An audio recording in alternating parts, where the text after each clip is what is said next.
Young rebel star Prabhas Baahubali conclusion తర్వాత చేసే సినిమాలు ఖరారయ్యాయి.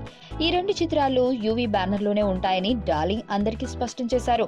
బాలీవుడ్ ఆఫర్లను సైతం కాదని రన్ రాజా రన్ ఫేమ్ సుజిత్ కి తన డేట్లను కేటాయించారు. 150 కోట్లతో తెలుగు, తమిళ, హిందీ భాషలో నిర్మించనున్న ఈ మూవీకి లొకేషన్లు వెతికే పనిలో సుజిత్ బిజీ అయ్యారు.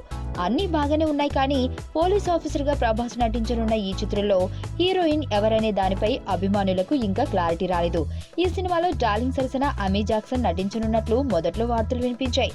ప్రస్తుతం ఆ స్థానంలో బాలీవుడ్ క్రేజీ నటి పరిణీతి చోప్రా వచ్చి చేరిందని టాక్.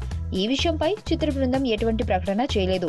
డిసెంబర్లో పూజా కార్యక్రమాలు జరుపుకుని జనవరి నుంచి రెగ్యులర్ షూటింగ్ కి వెళ్లనున్న ఈ మూవీలో అమీ జాక్సన్, పరిణీతి చోప్రాలతో పాటు మరో 2 భామలు ప్రభాస్ తో రొమాన్స్ చేయనున్నట్లు తాజా సమాచారం.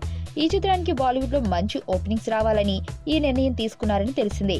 వీరి హడావుడి చూస్తుంటే ఇందులో జేమ్స్ బాండ్ సినిమాలోని యాక్షన్ సీన్స్ తో పాటు లిప్ లాక్ సీన్లు కూడా ఉంటాయనడంలో ఎటువంటి సందేహం అవసరం లేదు. మరణం దేహానికే గాని ఆత్మకు కాదని భగవద్గీత చెప్తుంది.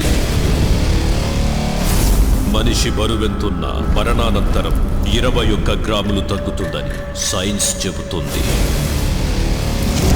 అంటే ఆ 21 గ్రామ్స్ బరువు